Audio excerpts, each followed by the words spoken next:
വളരെ പ്രധാനപ്പെട്ട വാർത്തയാണ്. നടി ഹണി റോസ് നൽകിയ ലൈംഗികാധിക്ഷേപ പരാതിയിൽ ബോബി ചെമ്മണ്ണൂരിന് ജാമ്യം നിഷേധിച്ചിരിക്കുന്നു. എറണാകുളം ജുഡീഷ്യൽ മജിസ്ട്രേറ്റ് കോടതി 14 ദിവസത്തേക്ക് ബോബി ചെമ്മണ്ണൂരിനെ റിമാൻഡ് ചെയ്തു എന്നതാണ്. വിഷ്ണു സുരേഷ് തുടരുന്നുണ്ട്. വിഷ്ണു, അദ്ദേഹത്തെ രക്തസമ്മർദ്ദം ഉയർന്നതിനെ തുടർന്ന് ആദ്യം അടുത്ത മുറിയിലേക്ക് മാറ്റിയിരുന്നു. ഇപ്പോൾ ആശുപത്രിയിലേക്ക് കൊണ്ടുപോകുമെന്നാണ് വിവരം. അങ്ങനെയെങ്കിൽ അത് എപ്പോഴാണ്, എങ്ങോട്ടേക്കാണ് കൊണ്ടുപോവുക?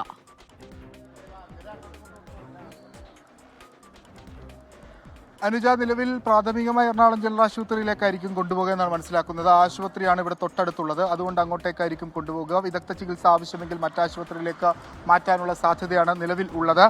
ബോബി ചെമ്മണ്ണൂരിന്റെ ആരോഗ്യ നിലയിൽ അല്ലെങ്കിൽ വൈദ്യപരിശോധന അല്ലെങ്കിൽ വൈദ്യ സഹായം നൽകുന്നതിലൊക്കെ കൃത്യമായ ഇടപെടൽ പോലീസിന്റെയും അതോടൊപ്പം തന്നെ മറ്റ് ഏജൻസികളുടെയൊക്കെ ഭാഗത്തുണ്ടാവും. അതിലൊന്നും ഒരു പ്രശ്നവുമില്ല. അദ്ദേഹത്തിന് പൂർണ്ണ ഒരു ഇത്തരത്തിൽ സാഹചര്യങ്ങളിൽ പ്രതിക്ക് നൽകേണ്ട എല്ലാ പരിഗണനയും ആനുകൂല്യങ്ങളും ഒക്കെ ലഭിക്കും ഈ ആരോഗ്യപരമായ കാര്യത്തിൽ. പക്ഷേ അദ്ദേഹത്തിന് മറ്റ് പരിഗണനകളും അല്ലെങ്കിൽ ആനുകൂല്യങ്ങളും ഒരു പണക്കാരൻ സമ്പന്നൻ എന്ന രീതിയിൽ ഇന്ത്യൻ നിയമവ്യവസ്ഥ അനുവദിക്കുന്നില്ല എന്ന് അദ്ദേഹം മനസ്സിലാക്കേണ്ടതുണ്ട് എന്ന് തോന്നുന്നു. അല്ലെങ്കിൽ അദ്ദേഹത്തിന് ഇപ്പോൾ മനസ്സിലായി കാണുമെന്ന് നമ്മൾ പ്രതീക്ഷിക്കുന്നു.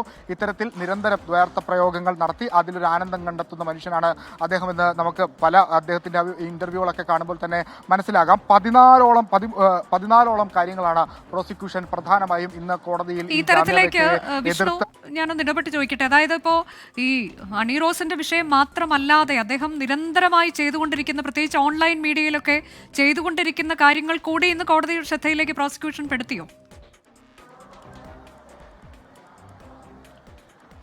അനുജ, നേരത്തെ, അതായത് നമ്മൾ ഇന്ന് രാവിലെ തന്നെ പറഞ്ഞിരുന്നു, മറ്റ് ദൃശ്യങ്ങൾ കൂടി പോലീസ് സമാഹരിച്ചിട്ടുണ്ട് എന്ന്. അതിൽ പ്രധാനമായും ഈ ഓൺലൈൻ അവതാരകരോട് അല്ലെങ്കിൽ അത്തരം ഇന്റർവ്യൂവിനൊക്കെ പോകുമ്പോൾ ആ അവതാരകരോട് വളരെ മോശമായി ദ്വയാർത്ഥ പ്രയോഗത്തിലൊക്കെ തമാശകൾ പറഞ്ഞ് സ്വന്തം ആനന്ദം കണ്ടെത്തുന്ന ആളാണ് ബോബി ചെമ്മണ്ണൂർ. അതുമായി ബന്ധപ്പെട്ടുള്ള വീഡിയോകളൊക്കെ പോലീസ് ഇവിടെ സമർപ്പിച്ചിട്ടുണ്ട്. ഹണി റോസിന്റെ കേസ് സബ്സ്റ്റാൻഷിയേറ്റ് ചെയ്യുന്നതിന് വേണ്ടിയിട്ടാണ് അത്തരത്തിലൊരു നിലപാടിലേക്ക് അന്വേഷണ സംഘം കടന്നത്. അതായത് ഇയാൾ ഇത്തരത്തിൽ നിരന്തരം ഈ പ്രശ്നങ്ങൾ നടത്തുന്ന ആളാണ്, ഇത്തരത്തിൽ ഈ ദ്വയാർത്ഥ പ്രയോഗം നടത്തുന്ന ആളാണ് എന്ന് സാധൂകരിക്കുന്നതിന് വേണ്ടിയാണ് ആ വീഡിയോകൾ കോടതിയിൽ സമർപ്പിച്ചത്. പെൻഡ്രൈവായാണ് സമർപ്പിച്ചത്. അത് കോടതിയിൽ അത് ഏറ്റവും നിർണായകമായ ഒരു നീക്കമായി നമുക്ക് പരിഗണിക്കാൻ ആവുന്നതാണ്.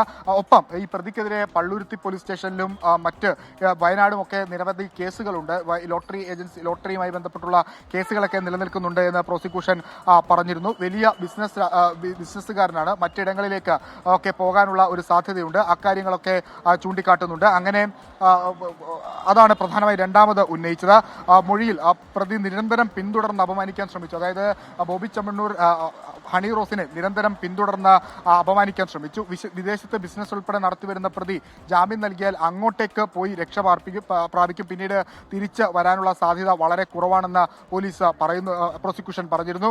പ്രതിയുടെ പെരുമാറ്റ ദൂഷ്യം മൂലം ഇയാൾ ക്ഷണിച്ച ചടങ്ങിൽ പങ്കെടുക്കാൻ വിസമ്മതിച്ച ആവലാതിക്കാരിയെ പ്രതികാര ബുദ്ധിയോടെ തന്റെ പരാമർശങ്ങൾ തുടർന്നു വന്നിരുന്ന പ്രതിക്ക് ഇപ്പോൾ ജാമ്യം നൽകിയാൽ പരാതിക്കാരിയെ അപായപ്പെടുത്താനുള്ള സാധ്യത ഏറ്റവും പ്രധാനപ്പെട്ട പ്രോസിക്യൂഷന്റെ ഒരു പോയിന്റാണത്. ആ പോയിന്റ് അത് ഈ കേസിൽ ഏറ്റവും നിർണായകമായ പ്രോസിക്യൂഷൻ ഉന്നയിച്ചൊരു കാര്യം കൂടിയാണ്. അതായത് ഹണി റോസിനെ അപായപ്പെടുത്താനുള്ള സാധ്യത ഉണ്ടാകും, ഇയാൾക്ക് ജാമ്യം നൽകിയാൽ അത്തരത്തിലൊരു സാധ്യത ഉണ്ടാകുമെന്ന പോലീസും പ്രോസിക്യൂഷനും കോടതിയെ ധരിപ്പിച്ചിരിക്കുന്നു. അത് ഒരു നിർണായക അല്ലെങ്കിൽ ഏറ്റവും പ്രധാനപ്പെട്ട ഒരു വാല്യുബിൾ പോയിന്റായി നമുക്ക് ഈ ഘട്ടത്തിൽ കണക്കാക്കാം. പ്രതിയുടെ പെരുമാറ്റ ദൂഷ്യം, പ്രതിക്ക് വൈരാഗ്യ ബുദ്ധി ഹണി റോസിനുണ്ടായിരുന്നു. അതുകൊണ്ട് തന്നെ ഈ കേസ് നൽകിയതിൽ ഹണി റോസിനെ അപായപ്പെടുത്താനുള്ള സാധ്യത ഈ ജാമ്യം നൽകിയാലുണ്ട്. ബോബി ചെമ്മണ്ണൂർ ഉറപ്പായും ഈ ഹണി റോസിനെ അപായപ്പെടുത്താനുള്ള സാധ്യതയുണ്ട് എന്ന് പ്രോസിക്യൂഷൻ കോടതിയോട് പറയുകയാണ്.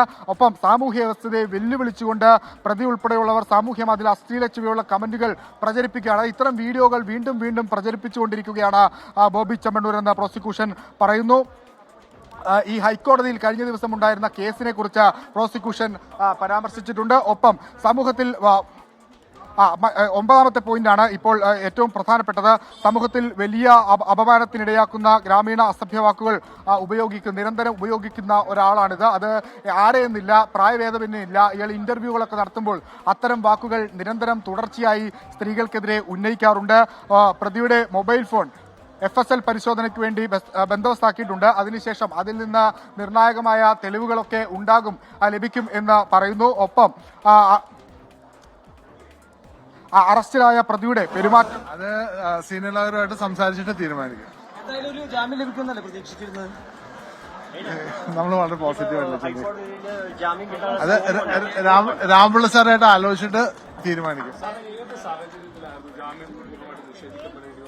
ഓർഡർ പഠിക്കണം, ഓർഡർ പഠിച്ചിട്ടില്ല.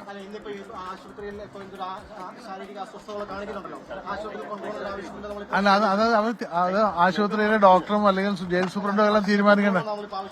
ഒന്നുമില്ല, അത് ദേ വിൽ ടേക്ക് കെയർ. അതിനകത്തൊന്നും നമ്മുടെ ഒരു ഇന്റർഫിയറൻസിന്റെ ആവശ്യമില്ല. സബ് ജയിൽ എറണാകുളമായിരിക്കും. നമ്മളെ പ്രത്യേകം ജില്ലാ ജയിലിലേക്ക് മാറ്റമൊന്നുമില്ല. അത്തരത്തിലുള്ള ആവശ്യമെല്ലാം വെച്ചിട്ടുണ്ടോ?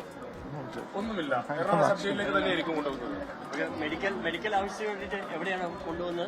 മെഡിക്കൽ അറിയില്ല, അതെല്ലാം അഡ്മിനിസ്ട്രേഷൻ ചെയ്യേണ്ട കാര്യങ്ങളല്ലേ, നമ്മുടെ കയ്യിലല്ലല്ലോ ഇത്തരം കാര്യങ്ങൾ ഇരിക്കുന്നത്.